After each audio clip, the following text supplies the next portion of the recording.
Joining me now to go behind this week's headlines is Chalkbeat Chicago reporter Reema Amin. Welcome back, Reema. Thank you for having me. Also with us, Christian Farr, reporter for NBC5 Chicago. Long time no see, sir. Yes, glad to be here.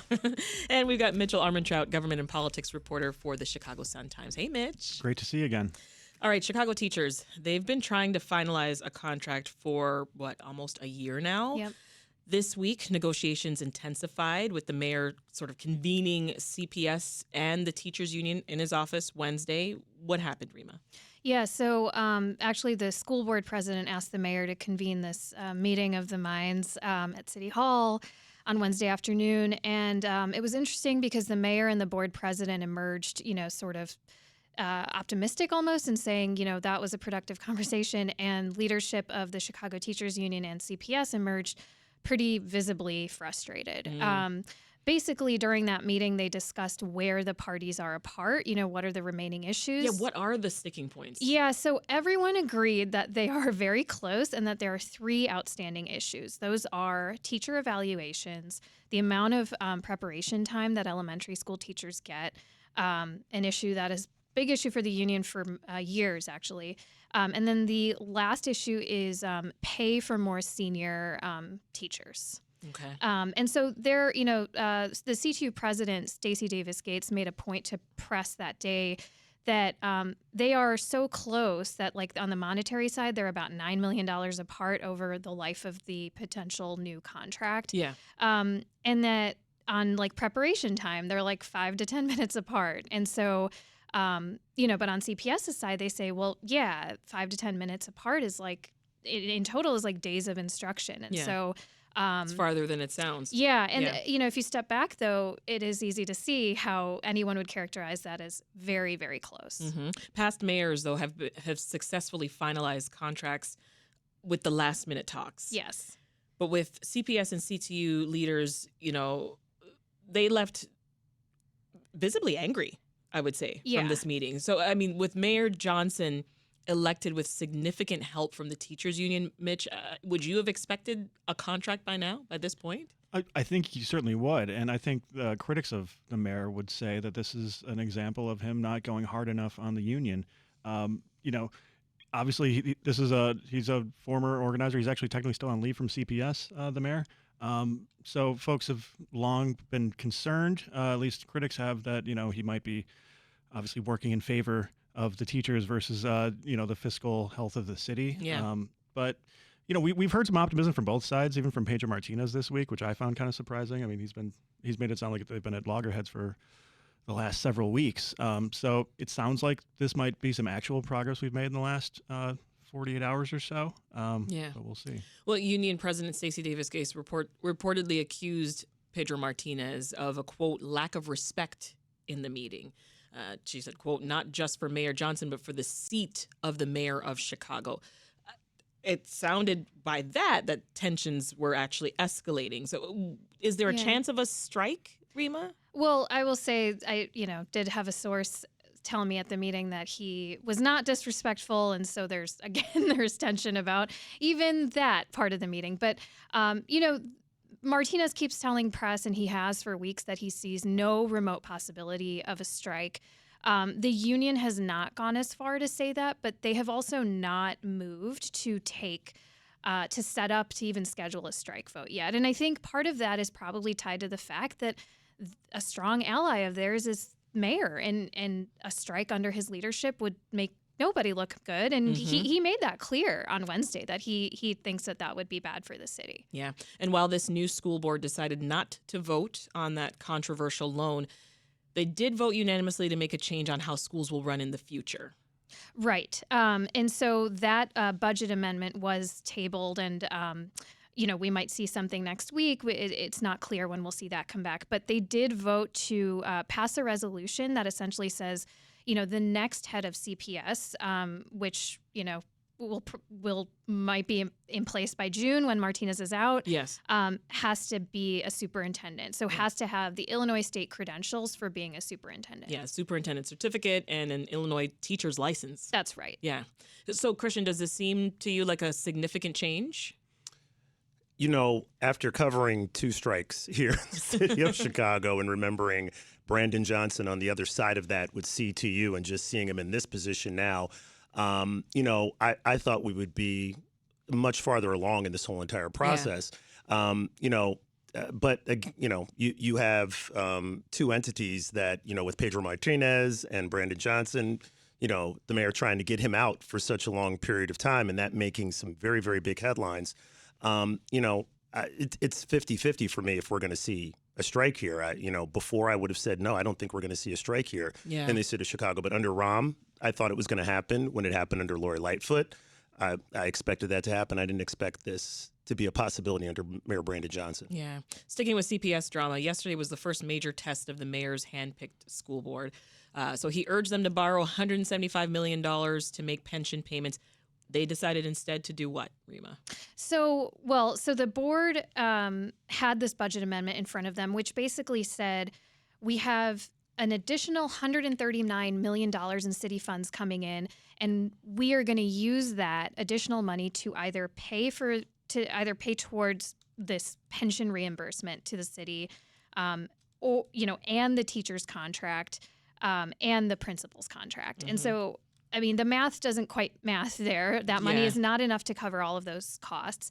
And leading up to this vote, there were a number of board members who had expressed concern about reimbursing the city for this long argued pension payment. And so yesterday, the board president, Sean Hardin, said, CTU talks are so close that we're going to table this vote. But we do know from our own reporting, and I think other reporters know this as well and have reported the same, that, again, there were many board members several that were not planning to vote yes on this anyway.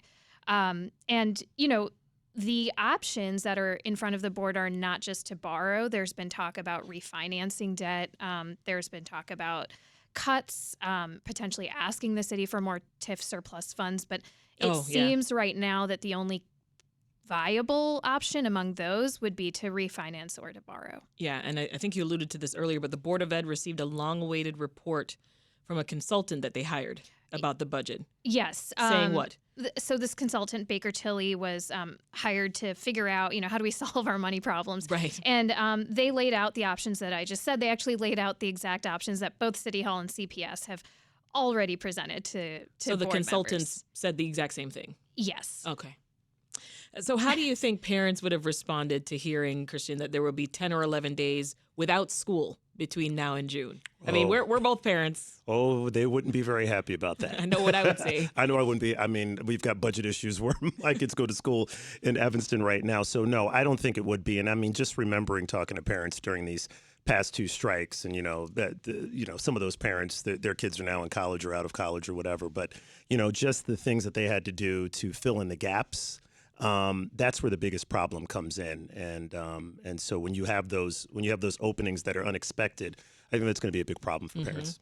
And Mitch, these pension issues, they're causing never-ending budget woes. So this, I don't know, to me seems like one more example of just what we're going to continue to grapple with here. Yeah, I mean, this is what it's not going to stop. Exactly, and the city's been grappling with this for generations. I mean, of fiscal mismanagement, not to label what the mayor is doing right now mismanagement, but it's just a constant struggle to make ends meet. Obviously, we just got through a very difficult budget season for the mayor, passing one right before New Year's. And this pension payment is a huge part of that, in the mayor's estimation, that, the district should shoulder this burden versus the other budget that he has to worry about, taxpayers in the city of Chicago. It's just a constant balancing act. And what I think has really compounded the issues for the mayor is that he's not getting any help from Springfield, which is what past mayors have really been adept at. Less so with former Mayor Lori Lightfoot, but Rahm Emanuel had lots of allies in Springfield who, when the city needed bailouts in certain programs, he could go there. And the mayor has just not really shown those sorts of connections to Springfield thus far. If you're just tuning in, this is Reset. I'm Sasha-Ann Simons, and we are breaking down the biggest stories of the week with a panel of first-rate journalists. We've got Mitch Armentrout of the Chicago Sun-Times, Christian Farr of NBC5, and Reema Amin of Chalkbeat Chicago. I want to stick with Chicago's finances while I have you in the hot seat there, Mitch. The mayor is asking vendors to take a 3% cut to their city contracts. Which is kind of a surprising concept. folks like us, we can't just go to our contractors working on our bathroom and say, hey, by the way, can we just cut 3% off the top? Right. I mean, had we seen anything like this happen before? You know, in smaller iterations, past mayors have done things like this, but to see like such a widespread ask by the mayor's office seems pretty exceptional. But by the mayor's accounting, this is something that aldermen knew about, were told about during budget season last year, and so he says that they shouldn't be surprised. Okay. Yeah, it's causing a lot of concerns among contractors. You know, that's not a small amount when you're talking about contracts worth hundreds of thousands of dollars. 3%. That's a chunk. That's a chunk, a big chunk. At one time. that's yeah. Here's what State Comptroller Susana Mendoza thought of that 3% cuts. The mayor clearly has once again proven that he unfortunately has no shortage of bad ideas. And she also said this. They just don't have the fiscal discipline to live within their means and figure out where they need to cut internally. They don't have the fiscal discipline to live within their means. I mean, these are tough words, Mitch, but are you surprised that that's how she's reacting to this plan from Mayor Johnson? I'm not. You know, she, as the controller of the state of Illinois, you know, she's an authority to speak on these things. I think it's also a pretty convenient political stump speech, maybe a preview of a political stump speech we might be hearing from Susana Mendoza as folks sort of come out of the woodwork to run for mayor of Chicago or maybe some other statewide office that could be opening up. That game of musical chairs is about to start. But yeah, I mean, this is the reaction that a lot of folks have had. You know, it's sort of this broad ask to just, hey, can you pay us or can you charge us a little less? Yeah. It's kind of a bold ask. Right. I mean, the mayor's job, I wouldn't want that job. Why do people, Christian, you're shaking your head. I think you might agree. Oh, I wouldn't want that job. It's a lot. I mean, I'm thankful that someone's in the seat, but like, I mean, are you thinking what Mitch just mentioned, that she might be pondering another run for mayor? I She's think done so. it before. Yeah, it wasn't successful that first time. It was like 2018 or so. Yeah, I think it was 2019. Yeah. And I think came in fifth, I think. Okay. No, I think she's definitely going to go for it. I think, you know, anybody's going to go for that. I mean, that's like, it's the biggest seat and pretty much in the state of Illinois to have that. And so, you had Rahm, who had that seat before and was pretty much given to it, by Daley. And then Lori Lightfoot, suddenly came out of the woodwork and took it over. And now here you have Brandon Johnson, who's just had his fair share of issues and has, the constituents on the west side of Chicago have not been too happy with his, performance. And I'm just saying it's a tough job. It's a very tough job. But I mean, look, Alexei is probably going to go for it. I'm assuming he doesn't want to continue to be the Secretary of State. I've been hearing that too. So I think there's a lot of people that are going to go for it, especially because of Mayor Johnson's approval rating right now. Mm-hmm. Let's take a pause right here. That's Christian Farr of NBC5, Mitchell Armentrout of the Chicago Sun-Times, and Reema Amin of Chalkbeat Chicago. We are just getting started, folks, so stick around because there's plenty more news for us to get to. And we're back now with more Reset and more of the weekly news recap. I'm Sasha-Ann Simons. With us now is a panel of journalists breaking down the biggest state and local stories. Now, before the break, we talked about the escalating drama as Chicago public school teachers try to finalize a contract and avoid a strike. But there's plenty more news to get to. A measure to restrict police use of no-knock warrants statewide is making its way through the Illinois Capitol. 2 out-of-state nonprofits have filed a federal civil rights complaint against the Illinois State Board of Education and Chicago Public Schools over transgender student access to restrooms. Controversy at Shepherd Middle School in Deerfield after a mother says her daughter was forced to change in a locker room in front of a transgender classmate. The Trump administration says it plans to give educational authority back to individual states. This executive order closing an already slimmed down version of the Department of Education. In the studio, we've got Reema Amin, reporter for Chalkbeat Chicago, Christian Farr, reporter for NBC5 Chicago, and Mitchell Armentrout, government and politics reporter for the Chicago Sun-Times.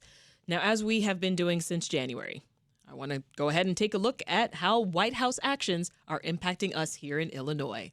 This is now a new segment. I'm creating it now in real time as we speak. So this time around, President Trump signed an executive order. It's aimed at dismantling the Department of Education. This happened yesterday. We had been hearing that it was coming. What could this mean for us here in our state, Reema? Yeah, so first of all, it's important to note that actually abolishing the agency requires an act of Congress, and that hasn't happened yet. It is something that conservatives have wanted since for many years. As far as how local school districts, including those in Illinois, would be impacted, the first thing that really comes to mind is federal funding. School districts are mostly funded by local revenues, whether that's state or money raised locally, but federal funding is a factor, particularly for high needs kids. So you got money that supports students with disabilities, money that supports students who come from low income households.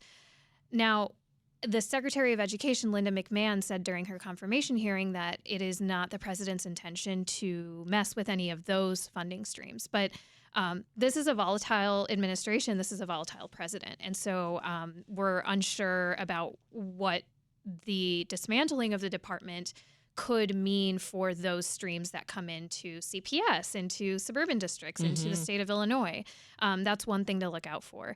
And then, as the Sun-Times reported, the department has already made moves to slash about half of its staff, and that meant the entire wipeout of the staff of the Chicago satellite office of the Office of Civil Rights, which investigates civil rights complaints. So there's been kind of this broad immediate impact and things to kind of look at what could Seems like a really important office that should be sticking around, doesn't it? Well, we will see what Congress does about that. Yeah. School leadership in North Suburban Deerfield, they're coming under scrutiny for accommodating transgender students, Christian. What are the details there? Yeah, and that involves the Office of Civil Rights, actually. So this happened with a Deerfield parent who has a middle school child who is a young woman who was changing in the girls' locker room and says that she was forced to change in front of a transgender student in that same locker room. And it's caused some controversy there that has now gone to the Department of Education and has started an investigation with the Office of Civil Rights. And so there was a press conference yesterday with Republicans defending this and saying that these kids need to be protected when they're going into bathrooms and the trans students should not be in there. They were also talking about having trans athletes as well and banning that and really sort of evoking what the president had said, same sex in sports. And so Democrats have been pushing back, especially the Democrat who represents Deerfield, Bob Morgan, who got up on Tuesday and said that this whole entire thing is a lie. It's not true, that there are options given to this student that they did not have to change in front of this transgender student. And they pushed back against the Republicans. And this mother, Nicole Georges, pushed back against that, saying that her student was forced to do this. So it's caused a he said, she said kind of thing that's going on right now. She says that she received a call from Linda McMahon, who said that she's going to have this investigation. That investigation was confirmed yesterday by the Office of Civil Rights. We'll have to see how this all plays out. But Illinois believes that they're on the right thing of this, that they believe that the school district acted appropriately. But we just have to wait and see what happens next.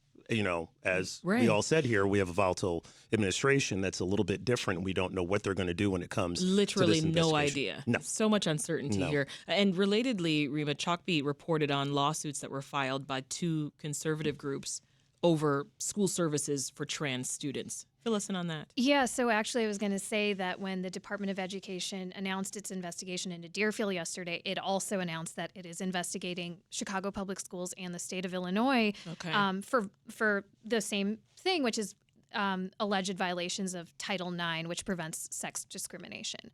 And so these two conservative legal groups, and forgive me, I'm already forgetting their names, but they filed these complaints alleging that essentially state and Chicago public schools policies actually violate, which the state and the district view as protective and protective of LGBTQ students and gender nonconforming students, that those policies actually violate the privacy of other students, and that parents are unfairly kind of shielded from the choices that their kids might make in school when it comes to gender identity. And those groups are the Defense of Freedom Institute for Policy Studies? Yes, that is one of them. And the Liberty Justice Center. That's right, which is almost like a legal aid group, conservative leaning. Let's turn to City Council, where they weighed in on the case of Mahmoud Khalil. He's a Palestinian and permanent U.S. resident who was taken and detained by ICE over protests at Columbia University in New York. Now, one of the people at Chicago's City Council that they heard from. It was Ahmed Rehab. He heads the Chicago chapter of the civil rights group CARE, also known as the Council on American Islamic Relations. Let's listen. So what we're seeing is gaslighting. This person who should be receiving an award for the human rights advocacy that he's doing in a very difficult environment is being penalized by a weaponized immigration system to politically persecute him and render him a political prisoner. He was abducted, he was detained without due process, without a crime, not charged with a crime. It is simply that his actions, his speech, is disliked by those in power. So what did alders do, Mitch? So Progressive Alderman Byron Sigcho Lopez introduced a resolution to City Council basically condemning this action by the Trump administration, which has raised the hackles of a lot of folks kind of across the political spectrum, from civil rights advocates to the more traditional circles that you would expect. And again, this is a person who protested in favor of Palestinian rights last spring on the Columbia University campus. Yeah. Was detained even though he's got a green card. He's married to an American citizen. No questions about his legal status here. But again, this is not a terrible controversial resolution for most members of the city council, you could say. But we did see Alderman Ray Lopez, who's more of a conservative Democrat from the South and Southwest side, who basically put a parliamentary roadblock in front of this. He's like the lone voice against the resolution. Right. He's he says he's not a Republican and not necessarily a supporter of Donald Trump, but a lot of his rhetoric certainly aligns, and it does in this case. So I think this is a battle for another day that we're going to see in City Council. We've seen a lot of broader sort of national and international political conversations end up in City Council chambers. Right here in Chicago, and, we're going to see that soon. Well, our governor continued his media blitz against the Trump administration this week. What was he doing, Mitch? Governor Pritzker has taken every opportunity he gets, and every national news TV camera he can find to sort of speak out against President Trump and Elon Musk. He basically was in Washington, D.C. this week, where he warned that he thinks things are bad and they're going to get worse. He's calling out the things that... And that was a quote. Exactly, yeah. He's been calling this out, and he's really trying to position himself as, the Democratic sort of attack dog against Trump, basically in the absence of a lot of other national voices who, national Democrats are still kind of trying to figure out how to deal with Trump and how hard to go and where they need to sort of reach out to working class voters. So there's not really been a unified national message. So Governor Pritzker has certainly fallen to the left of that sort of spectrum of responses. And, obviously we're all here thinking this is pretty clear posturing for a 2028 run by the governor. We've been saying that for a long time. Now it's like clear. Can I Crystal say clear. that this was an issue even yesterday when we were working on our story about the Title IX investigation, because the Department of Education has also opened a similar investigation in Maine, where leadership there has also been pretty critical of Trump. And so, I'm not trying to assign a pattern here, but the department does happen to be targeting states where you have leadership that is taking every opportunity to go in front of a camera and be critical of the president. Well, sticking with you there, Reema, we're getting more details about how Trump's his immigration crackdown, how that's been impacting Chicago public schools. What do we know? Yeah, so the Tribune had a great story this week about how, there's been a lot of misinformation at schools and among school staff, even across the city, as the president took office and, declared his desire to crack down on illegal immigration and ramp up deportations. Of course, in Chicago, we had an incident where it was believed that ICE had showed up to a Southwest Side school. It was not ICE. It was Secret Service. During the school day, it still really rattled the community over there. What were they doing there? They say they were investigating a threat. And then I think other outlets reported that they were looking into a child who had posted a TikTok that was concerning to Secret Service, which, people were also critical of why agents thought it was necessary to show up to a school. But, misinformation kind of led to that incident not being ICE. But then ICE did actually arrest a parent who was dropping his kids off to school last month, I think. And so there's been a lot of fear in the community, and the Tribune reported that, emails that they obtained through the Freedom of Information Act showed that even school staff have reported, seeing ICE trucks, or there was a bus aide who said, ICE has come onto our bus, and that actually turned out not to be true. Wow. And advocates and experts have said when there's so much fear in the community, and there's a lot of rhetoric going around, anyone that kind of looks off is going Any to kind of set off unmarked fear. vehicle that's just sort Yeah. of parked across the street, it looks suspicious. And you think Right. about what Tom Homan said. I mean, this is where we're starting in Exactly, Chicago, and I Even though think he that- tried to walk that back a little bit. right, but then had cameras hanging out with him, interviewing him as these huge mass deportations are supposed to be happening. So it's created a great deal of fear. Some students at a South suburban high school, they say that their school did not take allegations of sexual assault seriously. Christian, what's this about? So this is in Homewood, Flossmoor. And so there was a student who said she was assaulted in a theater room, and that her mother says that the school did not handle this appropriately. So there have been a lot of protests, a lot of pushback from this. I believe it happened in 2022, and a lawsuit was filed. And so that lawsuit was settled through the school's insurance carrier. They went ahead and paid out the $3.5 million, but decided they decided not to admit to any wrongdoing in this case whatsoever, which has really upset the student and the parent, the mother, who came to the school that day after receiving reports that her daughter had been raped by another student. And so that student was never criminally charged at all. This was under the Kim Foxx administration. We don't know the exact details there, but they feel like no change will ever come at Homewood Flossmoor. And the attorneys who are representing this mother and daughter say that they have spoken to other students who say that they have been victims of sexual assault or similar assaults that this student went through. And this student also reported to us that her life has just kind of been not stable since this has happened. She's graduated. She didn't get to walk with her fellow classmates, and she's been trying to find a job. She's not going to college, and says this was not about the money. This is about bringing some change, and they said that no change is going to happen. If you're just tuning in, this is Reset. I'm Sasha-Ann Simons, and we are breaking down the biggest stories of the week with a panel of journalists. We've got Christian Farr of NBC5, Mitchell Armentrout of the Chicago Sun-Times, and Reema Amin of Chalkbeat Chicago.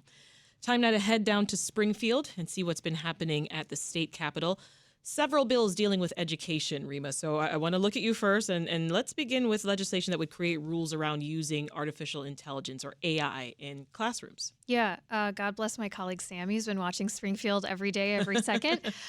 So with AI, lawmakers have filed a couple bills that are aimed towards creating guardrails and almost, creating regulations over how to use AI in the classroom for teachers, students, anyone who is in school using these tools. And, advocates and teacher organizations have told lawmakers that this is less about students cheating, and it's more about how can we view AI and use it in the classroom in a productive way, but also teach our kids about what's real and what's fake on the internet. Right, and having to fact check things. Yeah, yeah. You've got 2 school-age kids, Christian. I mean, what do you think about AI in the classroom?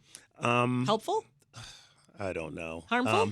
My daughter really wants to use it. She's a preteen, and she wants to use AI. Give me ChatGPT. I'm like, no, we're not doing that just yet. Let's just hold off in using that. But I think there's so funny how the parent-child conversations have changed. Give me ChatGPT. Yeah, give me They ChatGPT. used to just want candy or cookies. Yeah, buy me a laptop for $1,500. I mean, geez. But yeah, I think there's a country out there that actually at the middle school level, I think, has classes about AI and trying to debunk fake news. And so, that's something I think maybe in the U.S. Would be a great addition to the educational system, since, you have no idea what kids are following online. And that's the most difficult thing, trying to keep up for sure with this, digital age generation, which is way more digital age than I was. I mean, there was no Google when I was coming up. So. Don't age yourself now, Christian. No, I'm not. Trying not to. Reema, there's another really divisive bill. It brought hundreds of homeschooling families out to the Capitol on Wednesday. What are they protesting? So these bills are, Democratic lawmakers are proposing to tighten up regulations on homeschooling in Illinois. One of the issues that really bothered homeschooling advocates and parents who do homeschool is that the bill would require, if a school district, if like you're a family, let's say living in Chicago, you're homeschooling your kids, and CPS decides that they aren't sure if everything's kosher at home or they don't know if you're teaching your kids the right thing, they can basically, they would have the legal right to require you to submit proof that you are in fact providing appropriate lessons to your kids. And this really rattled homeschooling parents and advocates of homeschooling, saying that this is overreach and it could negatively impact low-income families. It could lead to harassment. We've heard stories about child welfare agencies showing up to doors of parents across the country, and those reports not always being grounded in fact. And I think those are the concerns that these families are bringing. But on the other side of it, the proponents are saying that, we're hoping that this helps curb possible abuse at home and that kids are learning the appropriate lessons. And the issue is so contentious. The bill's sponsor, Democratic State Representative Tara Costa Howard of West Suburban Lombard, is accusing some parents and advocates of bullying. Is that right? Yeah. And again, I think it's tied to this, I should say that the reason that this came about, one of the reasons is there was a big investigation done by Capital News Illinois and ProPublica that found abuse among some homeschooling families, people that they highlighted in their story. In those cases, districts, other government agencies weren't kind of watching what those families were doing because they didn't necessarily have to. And Illinois has got some of the weakest regulations when it comes to homeschooling. Yeah. Right? So it would be harder to detect that kind of thing. Yeah. Yeah. Also at the Capitol Wednesday, advocates calling for the state to release some $50 million in after-school funding. Give us the brief on that. Yeah, so, the State Board of Education has said that they've basically been struggling to get this money out because there's some red tape behind it. And the impact on after-school providers has been that they've one major organization has said that it has cut off after-school programming for 27,000 kids across the state and has cost 2,000 workers their jobs. We should note that some of the people that work for these organizations are typically some of the lowest paid in the education space. And so advocates, descended on Springfield and said, this is kind of a recurring problem. This has happened before. And so they're asking the state to release the money so they can kind of restart this programming. Yeah. Mitch, anyone who's gone to a concert or maybe stayed at a hotel recently, they're going to relate to this next one. Tell us about the legislation that's targeting those pesky junk fees. Junk fees. What a great name for those, too. Junk fees, because that's literally what they are. There's nothing worse than, you've got a $50 concert ticket, but then by the time you check out, it's plus like $85 or something. It's crazy. Convenience fee, handling fee. It just never stops. And this is something that former President Joe Biden had targeted in executive orders, but we never really saw that fully come to fruition with President Trump taking office. But this new legislation filed by Representative Bob Morgan from the north suburbs basically would outlaw a lot of these kinds of junk fees and require companies to be more upfront about what you're going to be paying earlier in the process when you're buying things online. So you have concert tickets, notably not airline tickets. That was an earlier version of this legislation would have targeted those airline ticket junk fees, but for various reasons in Springfield, lobbyists were able to get that out. Make of that what you will. Yeah. Interesting. But, this is... what are the chances this will pass this time? Lawmakers were hopeful that they could pass something like this last fall. Didn't happen. We'll kind of see in the weeks ahead. There's just so many moving parts in Springfield. It's budget season up until the end of May. The lawmakers are optimistic that they can make something happen this spring. So we'll see. Does this sound like a good idea to you, Christian? I mean, I'm sure you're tired of all the fees added to your Beyonce tickets and your Taylor Swift tickets. Who's going to Beyonce? My wife's going by herself. I am not going to. That's too expensive. Jeez. Oh my goodness. I don't even want to tell you what the ticket price is. The I Cowboy wish Carter tour. Yeah, I mean, I wish this would go away because, when you get right to the end of it, you've got all these fees, and then suddenly the ticket is double the amount of what you thought it was going to end up being. But I really wish it would work on airline tickets because that's the one that's really a big surprise. Oh, yeah. When you have to take 2 kids with you who don't appreciate being flown to Disney World or Disneyland. And they're no longer lap children, Right. so you have to pay for them. Yeah, I'm trying to make them lap children. As though they're but adults. Yeah, it would be nice. Oh my goodness. Earlier this week on Reset, we discussed 2 bills that could expand gambling on cell phones. And Mitch, March Madness is in full swing, and you just wrote a story. It was about how the popular sports betting platform Prize Picks is coming under scrutiny from the Illinois Gaming Board. Yeah, this is a really popular company. They actually had an ad up before, not technically during the Super Bowl, but this is a major company nationwide. And anyone who uses this app, when you open it, it looks a lot like and DraftKings, FanDuel, whatever, basically your traditional sort of sports betting. Yeah. For very technical reasons, it's not considered betting. It's considered daily fantasy sports, which is another popular thing you probably hear a lot about in Yes. commercials for the next couple of weeks as you watch the NCAA tournament. And basically, the Illinois Gaming Board ruled that Prize Picks, some of their offerings had been violating Illinois law, basically that it constituted illegal gambling. So the company has removed some of those games from their platform in Illinois, at least.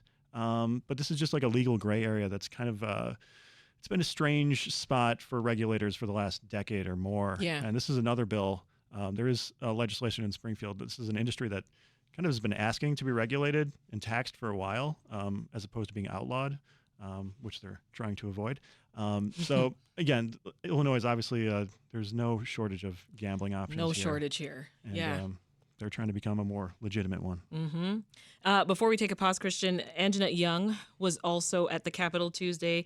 Quickly remind us what happened 6 years ago to Miss Young, and why was she in Springfield this time around? So 6 years ago, we'll probably all remember that she was a social worker at home, and then suddenly Chicago police show up and come into her home with a search warrant looking for somebody, I believe, who had a gun, and they had bad information, and but the body cam footage got out, and it was her, no clothes on, a bunch of police officers, a lot of male officers walking around her house, and they had to blur the video initially when it was released. Finally, an officer later puts a blanket on her, and this created a lot of outrage about those no-knock warrants that happen, in the middle of the night that can sometimes have bad information. Breonna Taylor is one of those big stories that happened where she was shot and killed during the execution of a warrant. So this is Representative Ken Buckner is pushing for this to change these warrants. But he's a Democrat, and there's also other Democrats who have issues with this, that it might be too restrictive. I believe they want to try to do these between 9 a.m. and 7 p.m., which law enforcement supporters say is a really bad time because you have extra traffic on the street. Yeah. You have a lot of kids who would be around, and so they'd be in danger. And then there's a possibility that they need to be undercover when they're executing some of these search warrants as well. So they're trying to find a happy medium. And by hearing from Anjanette Young after what she went through, which is a story that has happened to other people as well. It's just that we had this on body cam. And, the position that she was in, and she was home alone when all this happened, and it was not the correct house. And so to go on that bad information and then have that, and then Breonna Taylor happened around the same time. And of course, we had George Floyd that was going on. So there was a lot of scrutiny about what happened. So we'll just have to see what Illinois lawmakers say. Yeah, the House Judiciary Criminal Committee voted 8-5 to pass it.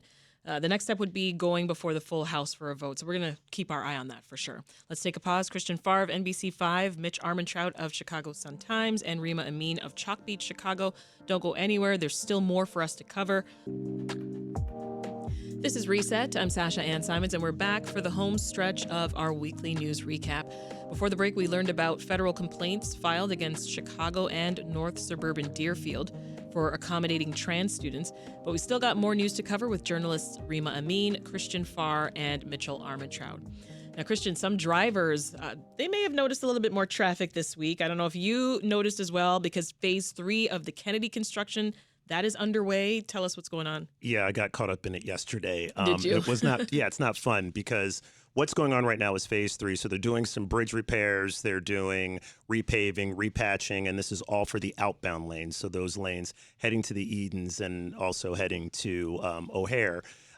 So the reversibles are now just heading in one direction, and they only get off at the Edens. So you cannot take the reversibles to O'Hare and continue on the Kennedy, which caused issues yesterday because that's what everybody did.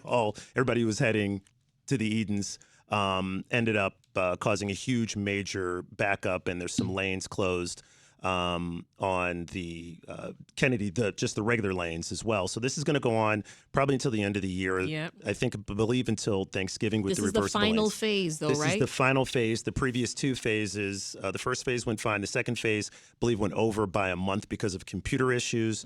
So people are hoping this is going to be done because this has been pretty much a little bit of a nightmare for travelers since, experiencing the lack of traffic during COVID. Yeah. Where you could zip downtown and, get out to the airport with no problem. But now with everybody coming back to work and then having this construction on top of that has caused some traffic issues. For sure. So as the drive time increases to O'Hare, CTA announced it will provide additional service to O'Hare on the Blue Line. Starting April 20th, we can expect 2 extra trips to O'Hare on the weekdays, 6 extra trips Saturdays, and 5 on Sunday. So if you don't already, you might want to consider taking public transportation to that next flight of yours.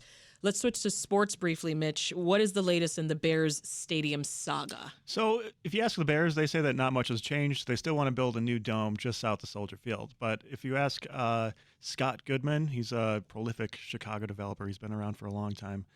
He controls, or his development group essentially controls the former Michael Reese Hospital site in Brownsville, which has been former Mayor Richard M. Daley bought it for the city to become an Olympic village that never was when Chicago lost out on the 2016 Summer Games.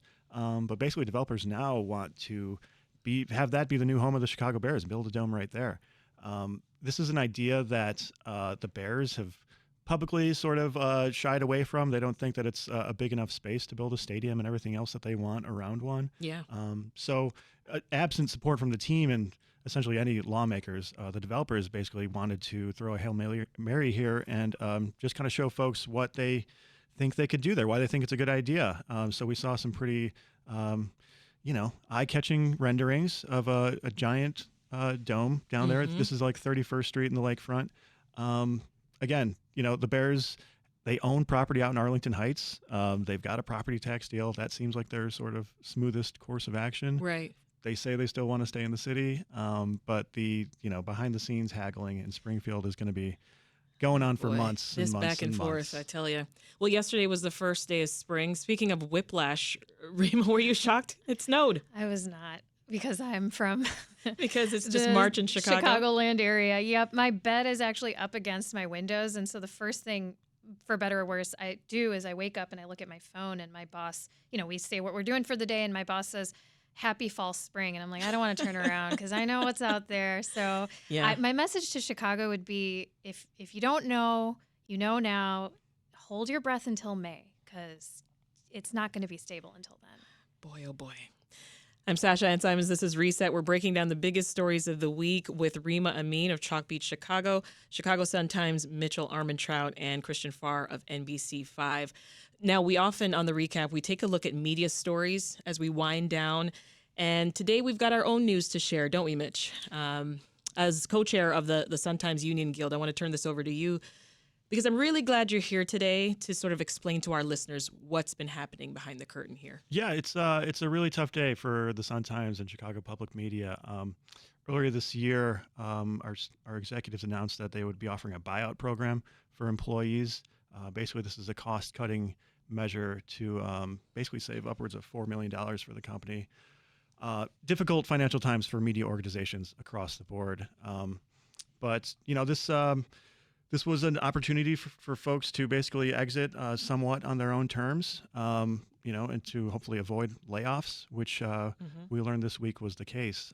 But unfortunately, that means 35 folks walking away from Chicago public media.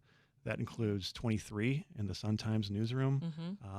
We're losing 16 guild members. Our union represents most of the reporters, editors, photographers, and other folks who bring you the news each day. So it's tough because that's Folks who had been working here from 2 years to 40 plus years, yeah, right? yeah. I mean, we're talking upwards of 200, 250 years of institutional knowledge that we're losing. We're talking mentors, very close personal friends who are leaving. And I'm grateful that they at least had some say in the situation. Yeah. But those are folks that our readers and listeners are going to miss a lot, and I certainly will. And I think it's just another reason that folks would really, I think we all would call on you to please support public media when you can. Absolutely. We're trying to do important work here, and we want to keep doing that. And we can't do that if we keep on shrinking. Mm-hmm. Yeah. Yeah. So it's a tough time. We're saying, some bittersweet goodbyes today here in the newsroom. Also, in full transparency, WBEZ has other news to share with our listeners today. So you may or may not have heard, we are one of 13 public radio stations that are under investigation by the Federal Communications Commission, or FCC. This is over sponsorship issues. So most of us know public broadcasting stations, we're not allowed to run commercials. However, we are allowed to air corporate underwriting spots, which are they're supposed to be non-promotional announcements. Now, a WBEZ spokesperson has expressed confidence that reviews and this deeper investigation will show that we are in fact complying with these guidelines. So stay tuned for, of course, more information from us. We're going to have Chicago Public Media CEO Melissa Bell on the program on Reset, sitting down with me on Monday. Of course, I'll ask her questions about that, and we'll try to get some more insight for all. All right, folks, before I let you go, I always like to ask what stories you are watching next week. So, Reema, you're smiling at me. Is it something good? We're just going to be watching to see when this contract deal with the union is going to land. It could happen today. I thought it was going to be fun news. No, nothing super fun. That and the board might vote on its budget amendment, so we're going to be watching out for some of that stuff. Mm-hmm. What about you, Christian? I'm actually going on vacation next week. Oh, right. It's spring break. It's spring break. Well, you got to tell us about it. Yes. I mean, whatever you can share on air. Yes, we are going out of town. We're going to be heading. I was talking to Mitch. We're heading to Nashville. So it should be fun. And you paid some junk fees on that yeah. cost, didn't you? We're driving, so I said, you know what, we're going to avoid. You avoided the junk fees. But we're also, when I get back, we're going to be finishing up a reparations series I've been working on for the past couple of months. Illinois has got a whole reparations commission, and so we've been working with them, trying to tell those stories and see what's going to end up happening. Well, we need that reporting, so hurry up in Nashville. So we'll be back for that. We can get the story. Mitch? I'm a Northwestern guy, but I am looking forward to seeing how far the Illini can make it. If they can survive March into next Madness. week. We'll see. Nice. That's our closest rooting interest. So I'll take it. We'll leave it there. That's it for the weekly news recap. My thanks to Christian Farr of NBC5, Mitchell Armentrout of the Chicago Sun-Times, and Reema Amin of Chalkbeat Chicago. Have a great weekend. Enjoy your trip. Thank you. And that's it for Reset. The show's produced by Maha Ahmed, Linnea Dominic, Micah Yasin, Ari Mejia, Andrea Guthman, Ellie Gilbert Bear, and Alyssa Manthe. Dan Tucker is our executive producer. Haley Bloomquist and Ethan Schwab were our engineers this week. Monday on the show, how could the Trump administration, what do you need to know about the Trump administration and your finances? How could they impact your finances? That's what I wanted to say. We're going to have a financial guru on. You will be able to call, ask us questions. We'll learn more. I'm Sasha-Ann Simons. We'll meet again soon.